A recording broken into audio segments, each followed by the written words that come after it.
Lumipat sa December 11 ang arraignment at pre-trial ng kasong syndicated estafa na kinakaharap ng artista at negosyanteng si Neri Naig Miranda.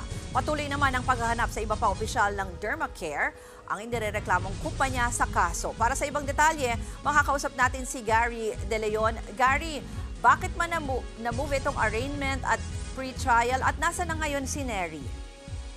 Ruth, hindi nga natuloy ang arraignment at pre-trial ng artista at negosyanteng si Neri Naig Miranda sa Pasay City Regional Trial Court, Branch 112, ngayong araw para sa kasong syndicated estafa.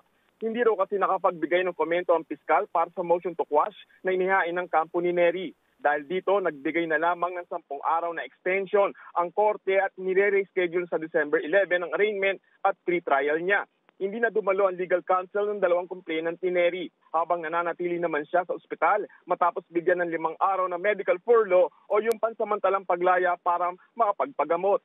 Bukas, babalik na sa Pasay City Jail si Neri.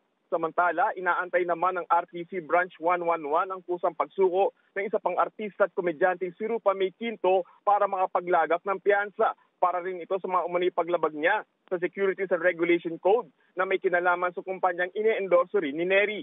Maaari ring makauwi si Quinto pagkatapos nito. Una nang nakapaglagak ng piyansa para sa 14 counts ng kaparehong reklamo si Neri noong Sabado. Pero ikinulong pa rin siya para naman sa syndicated estafa. 2 babaeng nakapag-invest ng tig-1.5 milyong piso ang complainant para sa kasong yan laban sa endorser ng Dermacare na si Neri at 7 opisyal nito. Ayon sa batas, maaaring isampa ang syndicated estafa kapag higit sa 5 taon ang sangkot sa kasong swindling o estafa. Ruth. Gary, yung mga opisyal mismo nitong Dermacare, anong balita sa kanila? Oo, Ruth, Bigoon Southern Police District ang mayayain ng arrest warrant laban sa mga 7 opisyal ng Dermacare na sina Chanda Perez Atienza, Venue Unicel Perez Gonda, Myla Castillo, Jefferson Perez, Glenn Guarin, Annette Dizon at Catherine Salazar. Pinaghahanap na sila sa ngayon. Gaya ng Ninaig, naharap din sila sa kasong syndicated estafa at paglabag sa Securities and Regulation Code.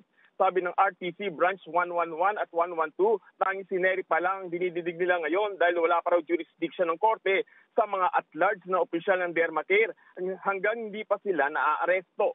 Ruth. Maraming salamat, Gary De Leon.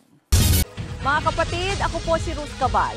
Maging maalam at may pakialam sa mga may init at rumaratsadang balita sa Frontline Express. Para maging updated sa balitaan, mag-subscribe lang sa social media pages ng News 5.